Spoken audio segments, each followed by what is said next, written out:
नमस्कार साथियों, स्वागत है आपका इस YouTube channel learn tea life में। तो इस वीडियो में हम बात करेंगे अविश्वास प्रस्ताव के बारे में कि अविश्वास प्रस्ताव क्या होता है, या सरकार के खिलाफ अगर इसको लाना है तो इसके क्या नियम हैं, इन सारी बातों को डिस्कस करेंगे। तो चलिए वीडियो शुरू करते हैं। जल्दी से वीडियो को लाइक कर दीजिए और चैनल पर नए हैं तो जल्दी से चैनल को सब्सक्राइब कर लीजिए।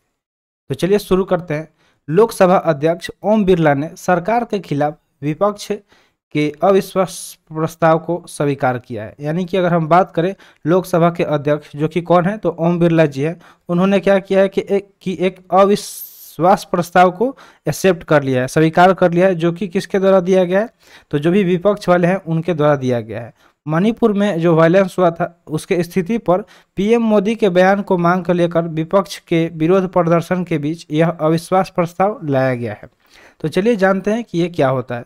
तो सबसे पहले हम लोग जानते हैं कि अविश्वास प्रस्ताव जो है इसकी ज़रूरत क्यों पड़ी। तो सबसे पहला पॉइंट यही बनता है कि इसकी ज़रूरत आखिर क्यों पड़ी।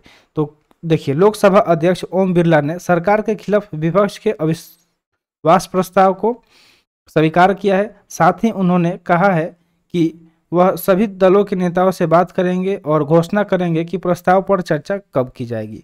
मणिपुर की स्थिति पर पीएम मोदी के बयान की मांग को लेकर विपक्ष के विरोध प्रदर्शन के बीच यह अविश्वास प्रस्ताव लाया गया है। कांग्रेस पार्टी के सांसद गौरव गोगोई ने यह प्रस्ताव लाया है। कांग्रेस के लोकसभा नेता अधीर रंजन चौधरी ने मीडिया से बात करते हुए कहा कि विपक्ष सदन में अविश्वास प्रस्ताव पेश करेगा। तो यहाँ पे अब डिस्कस करेंगे अविश्वास प्रस्ताव की जरूरत क्यों पड़ी। तो विपक्ष की मांग है कि जो मणिपुर के मुद्दे पर जो सरकार मणिपुर पर प्रधानमंत्री के साथ विस्तृत चर्चा करने की विपक्ष की मांग को स्वीकार नहीं कर रही है। यानी कि जो विपक्ष वाले हैं वो विस्तृत रूप से चर्चा करना चाहते हैं जो भी मणिपुर में वायलेंस हुआ उसको लेके, लेकिन सरकार इसको एक्सेप्ट नहीं कर रही है। इसलिए इन लोगों ने ऐसा किया है। इसलिए वो क्या कर रहे हैं कि अविश्वास प्रस्ताव का सहारा ले रहे हैं। हाल ही में मणिपुर में हुई हिंसा के बाद ये मुद्दा विपक्ष द्वारा उठाया जा रहा है। तो चलिए आगे बढ़ते हैं, देखते हैं कि क्या होता है अविश्वास प्रस्ताव। यानी कि अविश्वास प्रस्ताव के बारे में हम लोग जानेंगे। तो संसदीय लोकतंत्र में कोई सरकार तभी सत्ता में रह सकती है जब उसके पास सीधे निर्वाचित सदन में बहुमत हो। यानी कि जब तक बहुमत नहीं होगा वह सरकार सत्ता में नहीं रह सकती है। तो लोकसभा में अगर किसी सांसद को लगता है कि सरकार के पास बहुमत नहीं है तो वह अविश्वास प्रस्ताव ला सकते हैं।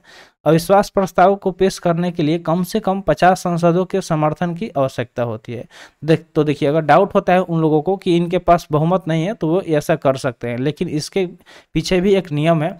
यानी कि कम से कम 50 सांसद की जरूरत पड़ेगी इसको लाने के लिए। इस प्रस्ताव के स्पीकर द्वारा स्वीकार करने के बाद 10 दिन के अंदर इस पर मतदान कराया जाता है। और जब अगर स्पीकर इसको स्वीकार कर लिया जाता है तो 10 दिन के अंदर इस पे क्या होगा, वोटिंग कराया जाता है, जहां पर सरकार को बहुमत साबित करना होता है। अगर वोटिंग में सरकार बहुमत साबित नहीं करेगी तो फिर प्रॉब्लम हो सकता है। तो इसलिए जो सरकार है, जो रूलिंग गवर्नमेंट है, उसे बहुमत साबित करना पड़ेगा।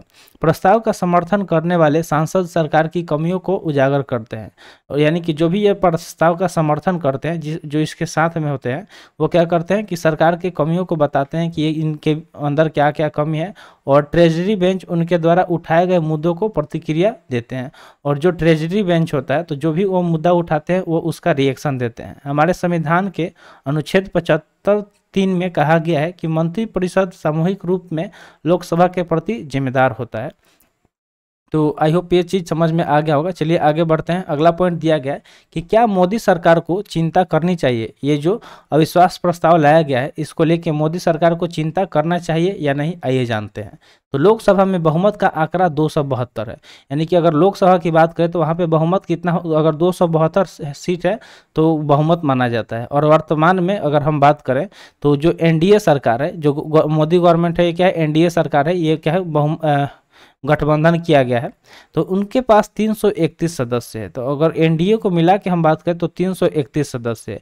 वही अगर सिर्फ अकेले भाजपा के पास 303 सदस्य हैं, सांसद हैं। ठीक है, कितने सांसद है, 303 सांसद है। तो यहाँ पे 272 का आंकड़ा ही था, लेकिन उससे ज़्यादा भी सिर्फ अकेले बीजेपी के पास है। अगर एनडीए वाले सपोर्ट नहीं भी करते हैं तो अकेले ये बहुमत बना सकती है। तो वैसे देखा जाए तो बीजेपी अकेले ही बहुमत साबित कर सकती है।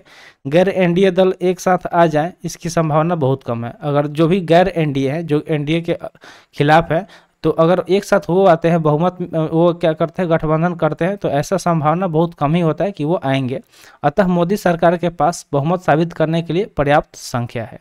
तो मोदी सर इस पे जो मोदी सरकार है इस पे चिंता करने की कोई ज़रूरत नहीं है, क्योंकि सिर्फ जो भाजपा है उसके पास ही 303 सांसद हैं, और पूरे सदस्य की बात करें एनडीए को मिला के तो 331 है। आइए आगे टॉपिक पर डिस्कस करते हैं। अगला सवाल ये पूछा जा रहा है कि लोकसभा में क्या है विभिन्न दलों की स्थिति। तो और भी जो दल हैं उनकी क्या स्थिति है, आइए जानते हैं।